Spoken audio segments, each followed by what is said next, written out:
வணக்கம். அதிரடியின் இன்றைய பிரதான செய்திகள். முதலில் தலைப்புச் செய்திகள். உதிர்த்த ஞாயிறு தாக்குதலுடன் தொடர்புபடும் முன்னாள் புலனாய்வு அதிகாரி வெளிவரப் போகும் திடுக்கிடும் உண்மைகள் அதிரடி காட்டும் போலீசார் நீதிமன்றம் பிறப்பித்த உத்தரவு. சாதாரணதர கணித பாட பரீட்சை எழுதவிருந்த மாணவனுக்கு பாம்பு தீண்டியதால் உடலில் செயலிழந்த முக்கிய உறுப்பு வெளியான சோக சம்பவம் நடந்தது என்ன? பிள்ளையான் சுரேஷ் சாலவிற்கு வைக்கப்பட்ட குறி கைதிகளின் பின்னணியில் உள்ள சதி திடீரென கொந்தளிக்கும் கமன்பில. எஸ்விஸ்ம பயனாளிகள் பலர் பணத்தை இழக்கும் அபாயம் நலன்புரி நன்மைகள் சபை சற்று முன் வெளியிட்ட முக்கிய அறிவிப்பு. கணவனை துடைப்பத்தால் தாக்கிய மனைவி திடீரென விழுந்து கிடந்த கணவன் போலீசாரால் சுற்றி வளைக்கப்பட்ட இரு பெண்கள் நடந்தது என்ன? நாட்டை பரபரப்பாக்கிய இரட்டை கொலை கைது செய்தவர்கள் தொடர்பில் வெளியான திடுக்கிடும் தகவல்கள் கொழும்பில் பலப்படுத்தப்படும் பாதுகாப்பு. பாதாள உலக மோதலினால் வந்துள்ள கொலை மிரட்டல்கள் பலத்த பாதுகாப்பில் முக்கிய புள்ளிகள். தொடர்பான விரிவான செய்திகள். விரிவான செய்திகளுக்கு செல்ல முன்னர் இது போன்ற செய்திகளை உடனுக்குடன் அறிந்து கொள்ள எமது அதிரடி சேனலை சப்ஸ்கிரைப் செய்து கொள்ளுங்கள். அரசு புலனாய்வு பிரிவின் முன்னாள் பணிப்பாளரும் ஓய்வு பெற்ற மேஜர் ஜெனரலுமான சுரேஷ் சனே கைது செய்யப்பட்டுள்ளார். உயிர்த்த ஞாயிறு பயங்கரவாத தாக்குதல் தொடர்பான விசாரணைகளின் கீழ் குற்றப்புலனாய்வு துறையினரால் அவர் கைது செய்யப்பட்டுள்ளதாக காவல்துறையினர் தெரிவித்துள்ளனர். எளியகுடி பகுதியில் வைத்து நேற்று அதிகாலை அவர் கைது செய்யப்பட்டுள்ளார். 2019 ஆண்டு ஏப்ரல் 21 இடம்பெற்ற உயிர்த்த ஞாயிறு குண்டு தாக்குதல்கள் தொடர்பாக பல்வேறு விசாரணைகள் தொடர்ந்து முன்னெடுக்கப்பட்டு வருகின்றன. அண்மை காலமாக அவர் மலேசியாவில் அமைந்துள்ள இலங்கை உயர்ஸ்தானிகர் ஆலயத்தில் ஆலோசகராக பணியாற்றி வந்ததாகவும் தெரிவிக்கப்படுகின்றது. இதனிடையே உயிர்த்த ஞாயிறு தாக்குதல்கள் தொடர்பாக பிரித்தானியாவின் சேனல் 4 ஒளிபரப்பிய சர்ச்சைக்குரிய ஆவணப்படத்தில் வெளியான தகவல்களை தொடர்ந்து இந்த குற்றவியல் விசாரணைகள் ஆரம்பிக்கப்பட்டுள்ளன.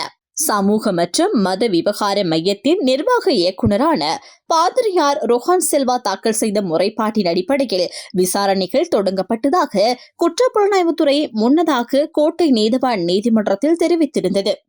அந்த ஆவணப்படத்தில் அசாத் மௌலானா முன்வைத்த கூற்றுக்கள் மற்றும் குற்றச்சாட்டுகள் தொடர்பாக சுயாதீன விசாரணை நடத்துமாறு தந்தை ரொஹான் செல்வா பொது பாதுகாப்பு அமைச்சிடம் கோரிக்கை விடுத்திருந்தார்.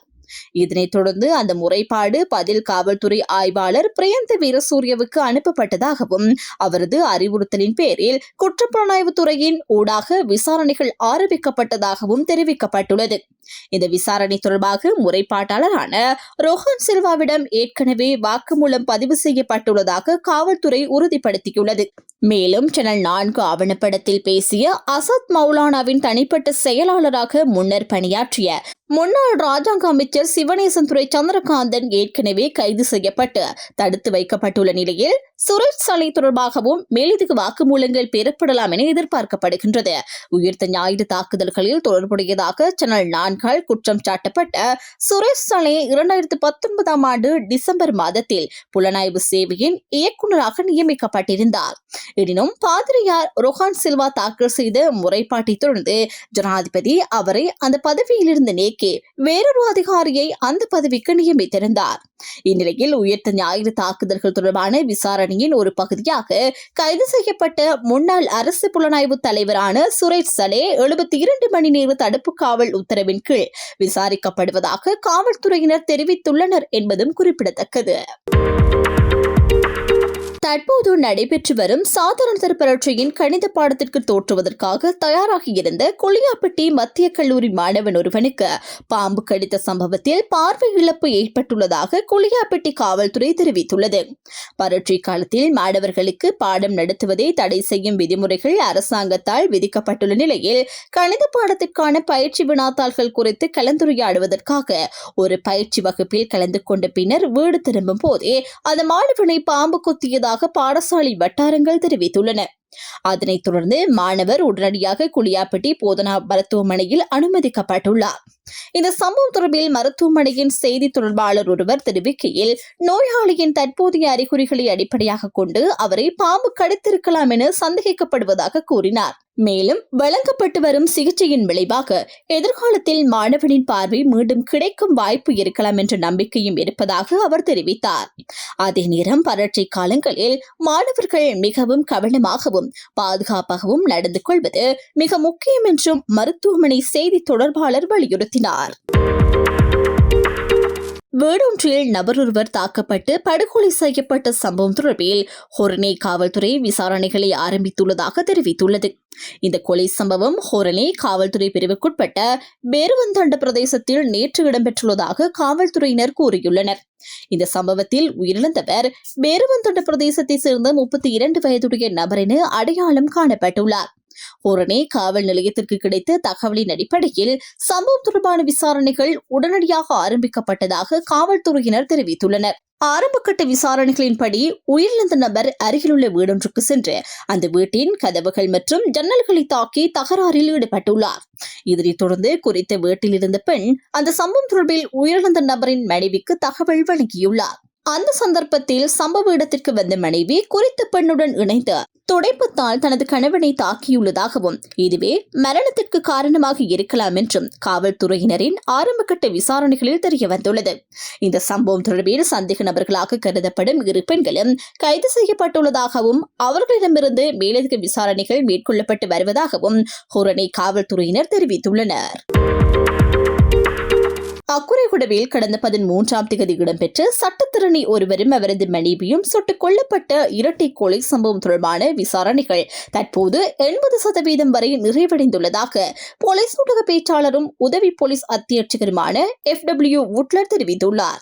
இன்று நடைபெற்ற அமைச்சரவை முடிவுகளை அறிவிக்கும் ஊடகவியலாளர் சந்திப்பில் கலந்து கொண்டு உரையாற்றும் போதே அவர் இதனை தெரிவித்துள்ளார். 2026ஆம் ஆண்டு பிப்ரவரி மாதம் 13ஆம் தேதி பதிவான இந்த இரட்டை கொலை சம்பவம் தொடர்பில் 3 நாட்களுக்குள் பிரதான துப்பாக்கிதாரி உட்பட 5 சந்தேக நபர்கள் கைது செய்யப்பட்டதாகவும் அவர் குறிப்பிட்டுள்ளார். இவ்வாறு கைது செய்யப்பட்டு சந்தேக நபர்களில் 3 90 நாள் தடுப்பு காவல் உத்தரவின் கீழ் விசாரிக்கப்பட்டு வருவதாகவும் ஏனைய சந்தேக நபர்கள் விளக்கமறியலில் வைக்கப்பட்டு அவர்களிடமிருந்து மேலதிக விசாரணைகள் முன்னெடுக்கப்பட்டு வருவதாகவும் போலீஸ் ஊடக பேச்சாளர் தெரிவித்தார். மேலும் இந்த சம்பவத்துடன் தொடர்புடைய இன்னும் சில சந்தேக நபர்களை கைது செய்வதற்காக 12 போலீஸ் குழுக்கள் தொடர்ந்து விசாரணைகளை முன்னெடுத்து வருவதாகவும் வரும் நாட்களில் இந்த விசாரணைகளில் மேலதிக முன்னேற்றங்களை எதிர்பார்க்க முடியும் எனவும் அவர் தெரிவித்தார். இதனிடையே இந்த கொலை சம்பவம் கரந்தனிய சுத்தா என்பவரின் வழிநடத்தலின் கீழ் முன்னெடுக்கப்பட்டுள்ளதாக இதுவரை மேற்கொள்ளப்பட்ட விசாரணைகளில் கண்டறியப்பட்டுள்ளதாகவும் கூறப்பட்டுள்ளது. மேலும் கொலை இடம்பெற்ற நாளன்று கரந்தனிய சுத்தா குறித்த நபருக்கு பலமுறை தொலைபேசி அழைப்புகளை மேற்கொண்டுள்ளமை தொலைபேசி பகுப்பாய்வு அறிக்கைகள் மூலம் உறுதிப்படுத்தப்பட்டுள்ளதாக போலீஸ் ஊடக பேச்சாளர் தெரிவித்தார். இந்த இரட்டை கொலை சம்பவத்தில் பயன்படுத்தப்பட்ட ஆயுதங்கள், அதனுடன் தொடர்புடைய ஏனைய நபர்கள் மற்றும் தொடர்புகள் குறித்து போலீஸ் விசேட குழு ஒன்று மேலதிக விசாரணைகளை தொடர்ந்து முன்னெடுத்து வருவதாகவும் அவர் மேலும் தெரிவித்தார். விடுதலை புலிகளுக்கு ஆதரவான பிரிவினைவாத சக்திகளை திருப்திப்படுத்தும் நோக்கத்திலேயே முன்னாள் அரசு புலனாய்வு பிரிவு பணிப்பாளர் சுரேஷ் சாலே கைது செய்யப்பட்டுள்ளதாக பிவிதுருகல உரிமை கட்சியின் தலைவர் உதய கம்மன்பில தெரிவித்துள்ளார். இந்நிலையில் சுரேஷ் சாலேவில் விசாரணைக்காக 72 மணி நேரம் தடுப்பு காவலில் வைக்க திட்டமிடப்பட்டுள்ளதாக போலீசார் தெரிவித்துள்ளனர். இந்த கைது தொடர்பில் கருத்து வெளியிட்ட உதய கம்மன்பில விடுதலை புலிகள் பயங்கரவாதத்தை தோற்கடிப்பதில் சுரேஷ் சாலே தீர்க்கமான மற்றும் முக்கியமான பங்கை வகித்தவர் என குறிப்பிட்டார். சுரேஷ் சாலேவை கைது செய்வதற்கான பின்னணி 2023ஆம் ஆண்டு சேனல் 4 ஒளிபரப்பிய ஆவணப்படத்தின் மூலம் ஈஸ்டர் தாக்குதல்களின் மூளையாக அவர் செயற்பட்டதாக ஒரு கதை உருவாக்கப்பட்டதன் தொடர்ச்சியே என்றும் அந்த கதை சுரேஷ் சாலேவை பழிவாக்கும் நோக்கில் புனையப்பட்ட பொய்யான கதை எனவும் உதய கம்மன்பில கூறினார். அந்த கதையை அடிப்படையாக கொண்டு தற்போதைய அரசாங்கம் ஆட்சிக்கு வந்ததாகவும் அதனால்தான் ஈஸ்டர் தாக்குதலின் மூளையாக செயல்பட்டவரின் பெயரை குறிப்பிட்ட அரசாங்கம் கடும் அழுத்தத்தில் உள்ளதாகவும் அவர் தெரிவித்தார். நாடாளுமன்ற பொது தேர்தலுக்கு முன்னர் பிள்ளையான் மற்றும் சுரேஷ் சாலே ஆகிய இருவரையும் கைது செய்ய திட்டமிடப்பட்டிருந்ததாகவும் இன்னும் அப்போது ஜனாதிபதி ரணில் விக்ரமசிங்க அவர்களால் நியமிக்கப்பட்ட ஓய்வு பெற்ற உயர் நீதிமன்ற நீதிபதி AM இமாம் தலைமையிலான குழுவின் அறிக்கை வெளிவந்ததை தொடர்ந்து இந்த கதை முற்றிலும் பொய்யானது என்பது வெளிச்சத்துக்கு வந்ததாகவும் உதய கம்மன்பில தெரிவித்தார். அந்த அறிக்கையை தற்போதைய ஜனாதிபதி மறைத்து வைத்திருந்த போது அதனை பொதுமக்கள் மத்தியில் வெளிப்படுத்தியது தானே எனவும் அதன் பின்னரே இந்த கைது நடவடிக்கை தடுக்கப்பட்டதாகவும் அவர் கூறினார். இப்போது இந்த கைது இடம்பெற்றதற்கு 2 காரணங்களை சுட்டிக்காட்ட முடியும் என்றும் முதலில் ஈஸ்டர் தாக்குதலின் மூளையாக செயற்பட்டதாக கூறப்படும் கதை ஏப்ரல் 21ஆம் தேதி மீண்டும் வெளிச்சத்துக்கு வரும் சூழ்நிலை உருவாகியுள்ளதாகவும் அவர் தெரிவித்தார். மேலும் இந்த ஆண்டு ஈஸ்டர் தாக்குதலுக்கு 7 ஆண்டுகள் நிறைவடைவதை முன்னிட்டு கடந்த ஆண்டு ஏப்ரல் மாதம் பிள்ளையான் கைது செய்யப்பட்ட நிலையில் இந்த ஆண்டு ஏப்ரல் மாதம் சுரேஷ் சாலிவை கைது செய்ய திட்டமிடப்பட்டிருந்ததாகவும் ஆனால் அந்த நடவடிக்கை தற்போது விரைவுபடுத்தப்பட்டுள்ளதாகவும் உதய கம்மன்பில கூறினார். அதேநேரம் நிலக்கரி ஊழல் தொடர்பாக அரசாங்கத்தின் மீது சுமத்தப்பட்டுள்ள குற்றச்சாட்டுகளிலிருந்து பொதுமக்களின் கவனத்தை திசை திருப்பும் நோக்கத்திலேயே இந்த நேரத்தில் சுரேஷ் சாலை கைது செய்யப்பட்டுள்ளதாகவும் அவர் குற்றம் சாட்டினார். ஒரு அப்பாவி நபரை ஈஸ்டர் தாக்குதலின் மூளையாக சித்தரித்து தண்டிக்க முயற்சிகள் மேற்கொள்ளப்பட்டால் அதற்கு எதிராக சட்டத்தின் ஆட்சி மற்றும் நாட்டின் ஜனநாயகத்தை பாதுகாப்பதற்காக எதிர்க்கட்சி நிச்சயமாக குரல் கொடுக்கும் எனவும் அவர் வலியுறுத்தினார்.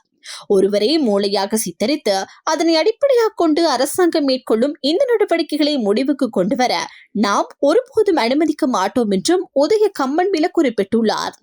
இதனிடையே முன்னாள் அரசு புலனாய்வு பிரிவு பணிப்பாளரான சுரேஷ் சாலே இன்று குற்றப்புலனாய்வு திணைக்களத்தினால் கைது செய்யப்பட்டுள்ளதாக அதிகாரப்பூர்வமாக அறிவிக்கப்பட்டுள்ளது. அவரது கைது தொடர்பில் தற்போது பல்வேறு தகவல்கள் வெளியிடப்பட்டு வருகின்ற நிலையில் 2019 ஆண்டு ஈஸ்டர் குண்டு தாக்குதலுடன் தொடர்புடைய விசாரணைகளின் ஒரு பகுதியாகவே இந்த கைது இடம்பெற்றுள்ளதாகவும் தெரிவிக்கப்படுகின்றது. அஸ்வசும நலன்புரி திட்டத்தின் கீழ் தங்களது தனிப்பட்ட தகவல்களை உரிய காலத்திற்குள் புதுப்பிக்க தவறிய காரணத்தினால் அந்த நன்மைகளை இழக்கும் அபாயத்தை பலர் எதிர்கொண்டுள்ளதாக எச்சரிக்கை விடுக்கப்பட்டுள்ளது. இந்த விடயத்தை நலன்புரி நன்மைகள் சபையின் தலைவர் நிமால் கொடவலுக்கு எதிராக தெரிவித்துள்ளார். இது தொடர்பில் அவர் மேலும் தெரிவிக்கையில், அஸ்வசும திட்டத்தின் கீழ் ஒரு பயனாளி தெரிவு செய்யப்பட்டால் அவர் 12 மாத காலத்திற்கு எந்த தடையுமின்றி கொடுப்பனவுகளை பெறுவார் என குறிப்பிட்டார். அதன் பின்னர் அந்த பயனாளி அடுத்த 12 மாத கால சுழற்சிக்கும் தகுதியானவரா என்பதை தீர்மானிப்பதற்காக வருடாந்த மீளாய்வு நடத்துவது கட்டாயமாகும் என்றும் அவர் தெரிவித்தார்.